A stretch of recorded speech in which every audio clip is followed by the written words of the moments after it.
Yeah, so my name is Kelsey Kane. Miss Kane is my mom, so the last name might sound a little familiar.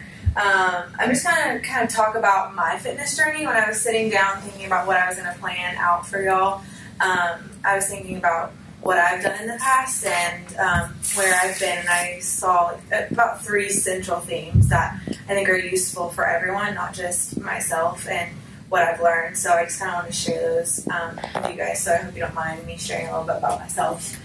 Hope not to bore you too much. Just starting out, I've been an athlete all my life. I was a Lady Vol track and field and cross country alum with Brittany. And all through high school I was an athlete.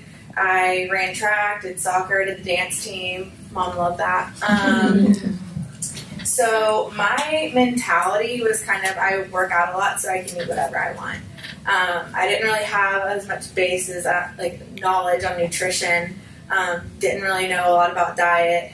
I ran a lot, so I looked pretty thin or athletic. But I remember I would go Wednesday mornings when our school would go late. I would go and get IHOP and every week, and then I'd probably drive home with some girlfriends and grab Chick-fil-A through the drive-thru after practice. So that was the extent of my nutrition. I thought chocolate was a food group in itself, and a main food group, not like the one, not like the top triangle, the little bitty piece, one at the bottom. So that was kind of my beginnings with nutrition and fitness. After high school, I got recruited to UT to run, and shortly after, I got compartment syndrome, which is pretty much my fascia was way too tight for my calf. It couldn't expand, so they cut my calves. Pretty extensive surgery. So I was in a wheelchair for about 3 weeks and crutches for another 3. And I was out of running for 2 years. So that kind of rocked my world in so many different ways. Because going back to what I said, I thought I could eat whatever I wanted to because I ran a lot. So when you took the running a lot out of the equation, I was kind of eating IHOP and Chick-fil-A and chocolate, and didn't really have, I was left there what do I do? I gained a lot of weight, and I kind of just thought that was part of it because I was hurt, so I couldn't run. So to me, there wasn't any other option to lose weight. I was like, well, I'll just lose it when I get better. And looking back on it now, if I had known some of these things, I probably would have been able to come back a lot faster, and I wouldn't have been as miserable in my body. I remember my sophomore year, so I had it my freshman year, I was out the whole time. My sophomore year, I was trying to come back into running, and I remember going to class and trying on my jeans, and none fit. And I was so upset that I couldn't wear anything but sweatpants. It's like the Mean Girls movie where she could only fit in sweatpants. So, yeah, I shortly after that, I started working at Eddie's Health Shop, which is where the goodie bags are coming from. I started working there, so I worked there for a long time. And Eddie Raymond is probably one of the most knowledgeable people in Knoxville that I know with nutrition and fitness and wellness. So he was kind of a mentor to me. I'm sure my mom tried a little bit, but at 17, 18, you really don't care what your mom says. So it was really a blessing to start working with him.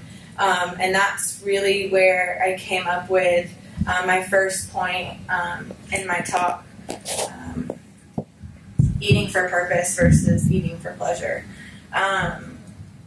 He kind of taught me a really general guidelines for how nutrition worked. Didn't put me on some crazy diet, but I was eating more whole foods, so getting a lot more nutrients from that, hydrating properly. I literally, and I think I get this might be genetic from my mom, but I never drank water, period. Never drank water. And I was running a lot, and so it was awful for me. And I think something that comes up that, I talked a lot with Eddie and see a lot in this industry are women, but males too, but especially women, thinking that carbs are the enemy. And I'll kind of get into that for purpose, and timing of my food and my meals. So eating about 6 times a day, making sure I'm eating breakfast, because that kickstarts metabolism. So when you feel like you're not hungry all day, that's not a good sign. When you're hungry, that means your metabolism's burning.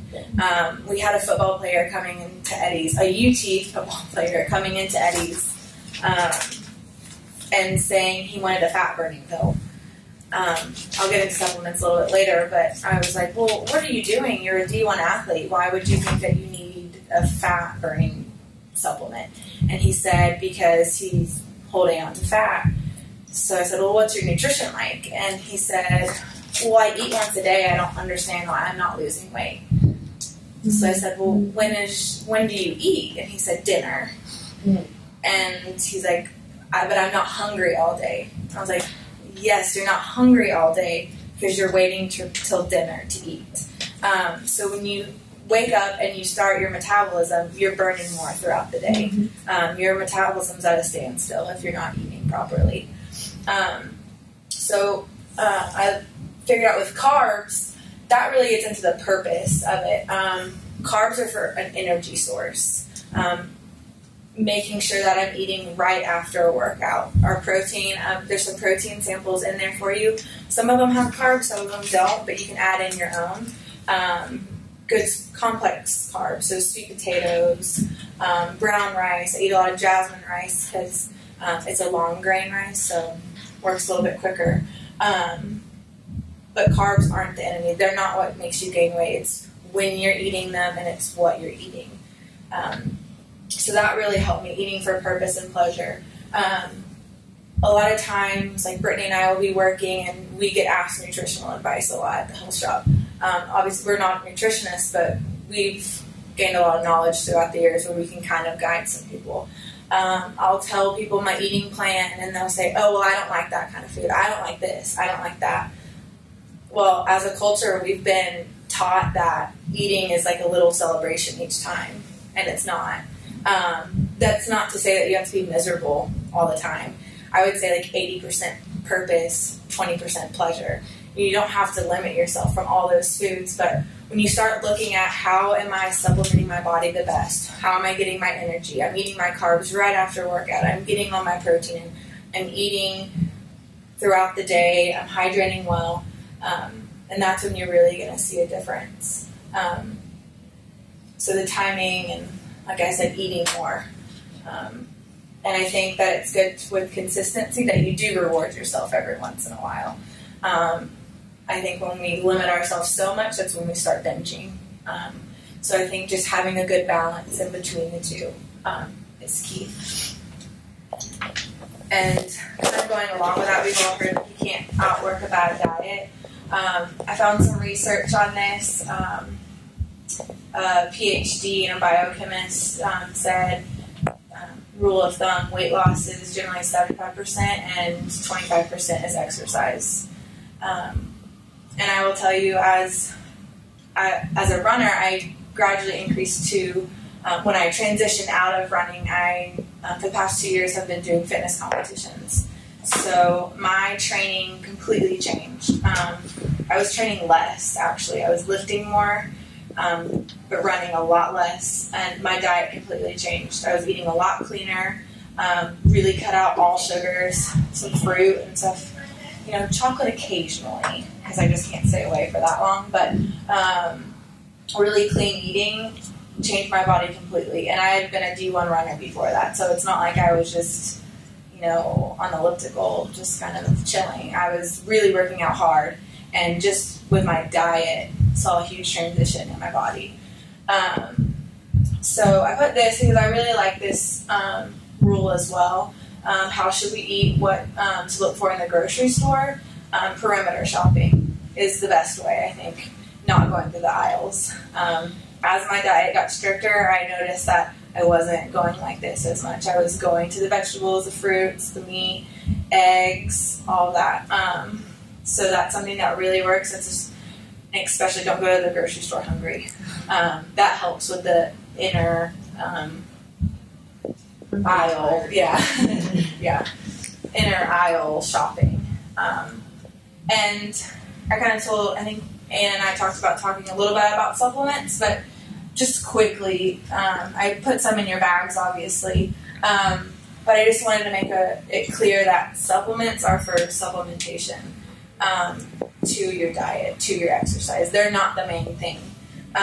We want you to be eating more whole food instead of just relying on, we've got some bars and some shakes, which can be great, but that's not what we want you eating all day. We have people come in like, oh, I love your bars, but I'm just not like, it's just not working for me. I'm like, well, how many are you having? Like 4 a day. That's all I eat. Well, that's not the point. It's, maybe one meal when you're on the run, that's what you need to do.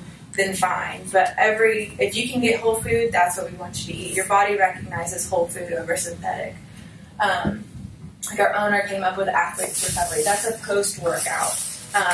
Protein, like I said, protein and carbs are really, really important right after your workout. Yeah, he paired up with Millennium. On the top of the bottle, it says Eddie Raymond on it. So he wanted something that was really clean, and I know you've talked about like non-GMOs before, and with stevia, grass-fed whey from New Zealand. The carb source, like I said, it's a complex carb is what you want to look for, and that's sweet potato instead of corn. So really clean product, and the protein and carbs will really help you after your workout. If someone comes in and says, I've just started a workout program, I'm really sore all the time, if I was to give you one thing, it's probably going to be glutamine. Protein is great, but if you get glutamine, it's an amino acid and it helps muscle recovery.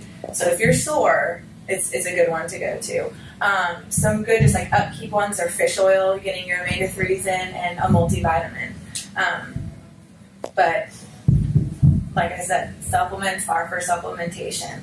We have hundreds of people that come in a day that say, I want to lose weight. What's the best thing to take? Looking for a pill that's going to do it. And that's not going to do it. It's your exercise and diet. So these are just going to help you, but they're building blocks on what you're already doing. So I wanted to share some pictures with you. I was kind of questioning whether to put them in or not, but I think it makes a really good example. If I had $1 for every time I complained in the weight room while we ran that I didn't know what my coach was doing because I was lifting way too much weight and I was going to get bulky. I was going to get too big and I was weighing too much, and I just was like, I just need to run. I don't understand why weights are important. The first picture is around my surgery time when I was still at that, like, I can eat whatever I want and not work out. It's not like I'm massive, but to me it was a big change. This is when I was running my best, and then this is me on stage. So if you have any guesses which one weighs the most, what would you say? The last one. You're just trying to, like, show me up. Give away my secrets. Yeah, so... but you wore a lot heavy. You wore a lot bigger size in the way. Right. So these, I would say, probably are about the same. The first and the last picture. The second, this picture and this picture, I'm about 12 pounds heavier in that picture. And these are probably identical. I might weigh a little bit more in this than I did even there. So I just wanted to give you an illustration of what building muscle and what lifting weights looks like. Here, we lifted 3 times. This I'm lifting 6 times a week. So it changes a lot. So I want to give you this picture. We've all seen this picture a lot. That's what 5 pounds of fat looks like, and this is what 5 pounds of muscle looks like. So building muscle isn't making you bulky. Fat is making you bulky. Muscle is help toning. I mean, we've all, the crude term like skinny fat, we've all heard that. Because the fat is just making you soft. I mean, I was, like you saw, I was the same way in some of the pictures and looked completely different. So it's just a really big myth that's out there, especially with females, that cardio is best and lifting is going to make you bulky. Just on some facts, muscle is going to burn calories. It's going to help your metabolism increase. It helps increase your resting metabolic rate, is what you burn in a day, by 37 calories. So when that adds up for a week, I mean, that's a big difference in your caloric intake. Cardio can burn fat. It's a good fat burner, but it can also tear down your muscle. You can lose muscle. So really I put this example, if you think about what a sprinter looks like versus what a long distance runner looks like. When you see sprinters, they've got glutes, hamstrings. Long distance runners are usually just straight up and down. So what I found most useful and what I tell a lot of women and men is that quick bursts are really going to help burn fat and build muscle. The long mileage is what breaks down. So I do sprints on the treadmill, or like the cardio, the Stairmaster, for quick intervals. Interval training is the best. Is it 45, 15 that you do, or seconds? You do it by seconds? Yeah, usually I do around 45 seconds on, 40 seconds off, or a minute on. I usually do equal time. When you're first starting out, you can do like a minute on, 2 minutes off, kind of double that, and then start decreasing it. But you need to be out of breath in those intervals. And that's going to help burn the most fat. And it's called, if you want to look up any of the exercises or any workouts, the HIIT model is the most popular, high intensity interval training. So that's good to look at too. And I remember a comment from Ann when I was saying how my training's changed. You were like, well, what's a day look like, or what's a week, like how many times do you lift? I said 50-50 starting out. And a lot of times people ask, well, if I want to do a 2-a-day, which one should I do first? Should I lift first, or should I run first? I switch it out, and usually on that day you want to do what's most important to you. If you really want to focus on the cardio, do the cardio first, then lift, and vice versa.